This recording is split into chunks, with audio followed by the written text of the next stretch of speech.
বিষয় নাই যে এই সাইডেও ইয়ে আছে, ইকো পার্ক আসলে আপনারা ভালো ভালো বিষয় খেয়াল করবেন, ঠিক আছে? এই সাইডে নদী নালা আছে, নদী নালা তো এটা কোন দিক দেখামো, তাহলে কোন দিক দেখামো কোন? ওই জন্য চশমা পরে আছি যাতে বেশি কিছু না দেখা যায়, ঠিক আছে? বিষয় নয়, মানে ঘুরে বেড়াচ্ছি কিছু না কই, খাই না একটা জায়গা বেড়া বেড়াচ্ছি। যদি চিনে পান ভালো, না চিনে পেলে আমাদের জন্য ভালো। মানে ইকো পার্ক যাচ্ছি, তাও আবার গার্লফ্রেন্ড ছাড়া, বিষয়টা লজ্জাজনক।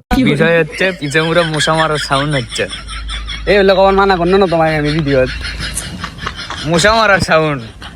যাই হোক বিষয় নয়, বিষয় ওটাই যে মানে সোলবল করিচ্ছে এটি, গল্প সোলবল বিষয় করিচ্ছে এটি। বিষয় নাই যে এই সাইডেও ইয়ে আছে, ইকো পার্ক আসলে আপনারা ভালো ভালো বিষয় খেয়াল করবেন, ঠিক আছে? এই সাইডে নদী নালা আছে, নদী নালা তো এটা কোন দিক দেখামো, তাহলে কোন দিক দেখামো কোন? ওই জন্য চশমা পরে আছি, চশমা পরে আছি যাতে বেশি কিছু না দেখা যায়, ঠিক আছে? ঠিক আছে, এটাই বাস্তব। I love you two.